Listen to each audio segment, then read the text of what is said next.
The Speaker of the National Assembly, that's Thandi Modise, is objecting to the Department of Public Works' 25 million rand quote to refurbish kitchens at Parliament. Now, Modise is concerned about the excessive cost of these building plans. The Speaker slammed the cost of the project given the economic hardships that this country currently faces. The objection is supported by opposition parties that also slammed the Department of Public Works for wasteful expenditure. Joining us now is Ms. Mabe. She is the co-chairperson of the Joint Standing Committee on Parliamentary Financial Management. Ms. Mabe, I just want us to listen to the Speaker of the National Assembly, who expressed her complete non-support of what Public Works intends to do in as far as these kitchens are concerned. Let's take a listen first before you respond. We are public representatives, and therefore we should at all times be worried about how the money is spent. I want to repeat it here for the third time, Acting Speaker. Parliament is not going to spend 25 million in refurbishing the kitchens of Parliament in my name. Not if we can go in and look at the systems and get good industrial kitchens and whatever for far less than that. It's not going to happen in my name. And I think every time I say it, the next time we meet up with Public Works, they insist. All right, Ms. Mabe, I hope you were able to hear that particular soundbite from the Speaker of the National Assembly. Now, you chair Parliament's Standing Committee on Financial Management. What is your response when you hear the Speaker raising such concerns? No, I can confirm that I was part of the meeting where the Speaker raised these concerns. But if you listen to the Speaker, she is not opposing to the fact that buildings must be maintained and must be renovated. But she was arguing two facts. One is that she is arguing that the capex of building maintenance should be transferred to Parliament.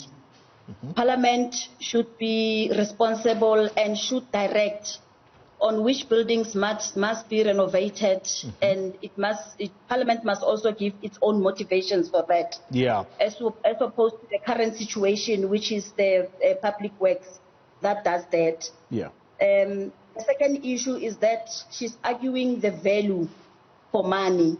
That if a project was estimated to be between 6 and 7 million, then later it is said to be 25 million.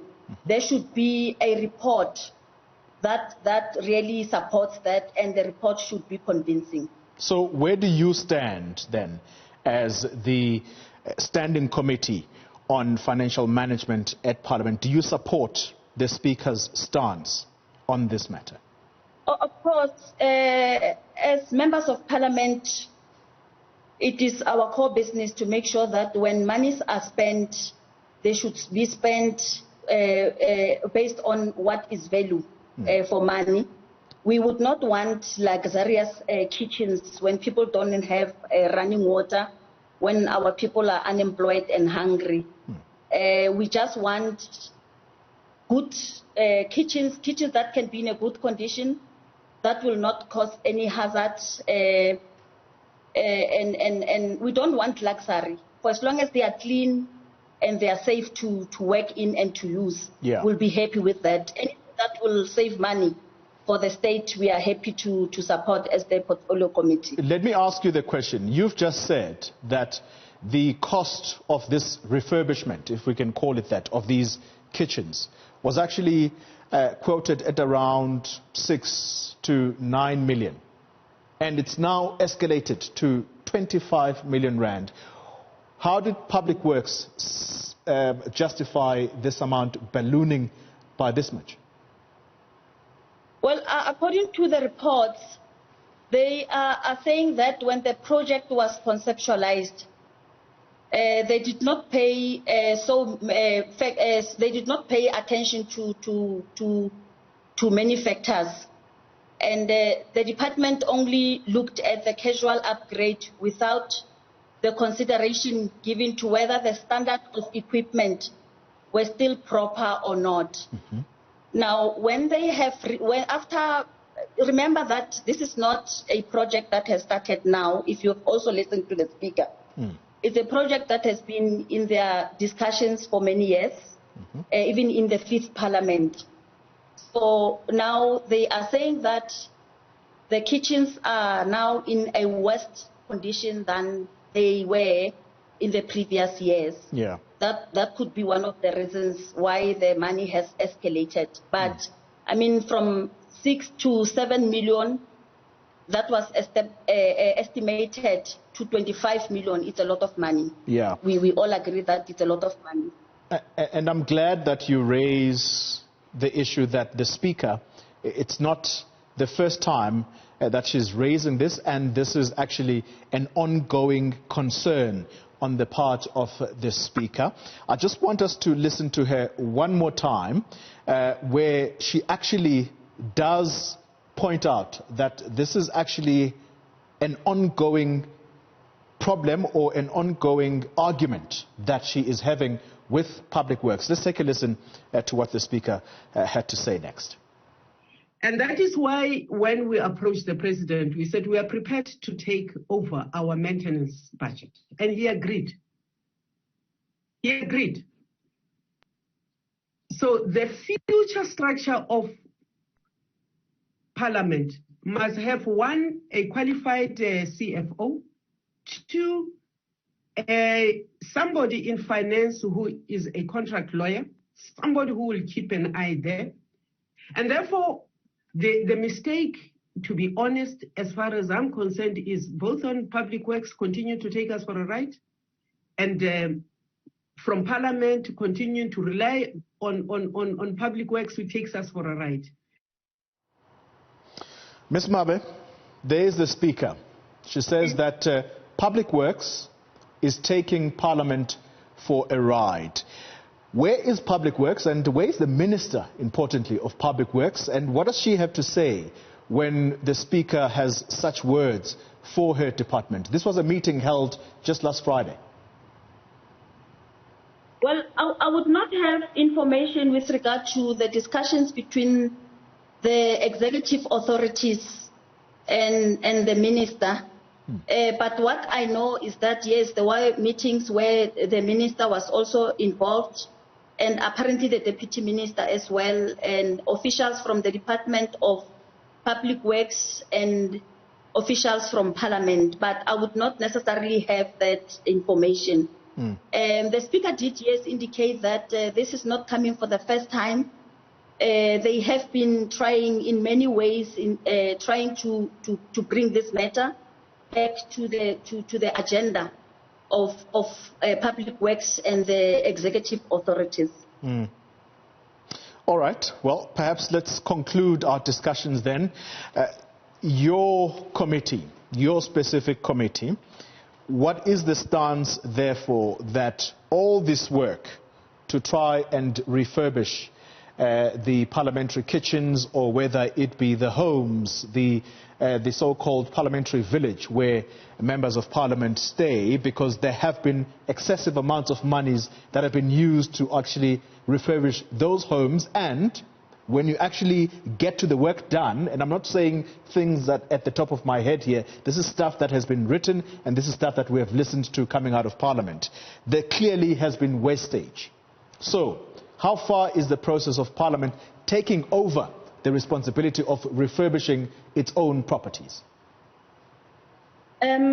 We have learned that there's progress with regard to Treasury transferring the capex amount to Parliament. If that happens, then Parliament will be in full control of the maintenance and refurbishment of all Parliament buildings, including the Parliamentary villages. You would remember that the Parliamentary villages, we have about 120, if I'm not mistaken, that were houses that were built with asbestos. So we still need to first check whether those houses are livable or not. And if those houses are not livable and are causing health hazards, we will have to rebuild those houses. But at the moment, we have recommended that Public Works will only not renovate, but fix small things. You know, if a tap is leaking, if a tile is broken, if there's a place that requires painting, so it will differ from one house to another. Yeah. So that's what we recommend as the portfolio committee, that it can't be a one-size-fits-all approach that all houses need to be renovated, but as and when there's a need and there's a request from a member who is an occupant of a house. Yeah. Perhaps finally, as I let you go, are you satisfied with Public Works and its efforts to try and stop what I would term leakages, where huge amounts of money are leaking from that department, and this is something that's been going on for years? We don't have to go to Nkandla to choose an example, but are you satisfied with the current performance of the current minister about stopping this excessive amount of waste? Well, it is not for me to be satisfied with the minister or not. That's the prerogative of the president. But as the portfolio committee, where Public Works is involved, we are going to make sure that we leave no stone unturned. We will monitor. We will conduct oversight as expected of us. You can see that we have started. We are also pleased that we do have the support of the Speaker. So where management and finances of Parliament are concerned, we are going to be on their case. All right. We'll leave it at that. That's Ms. Mabe. She is the co-chairperson of Parliament's Joint Standing Committee on Financial Management.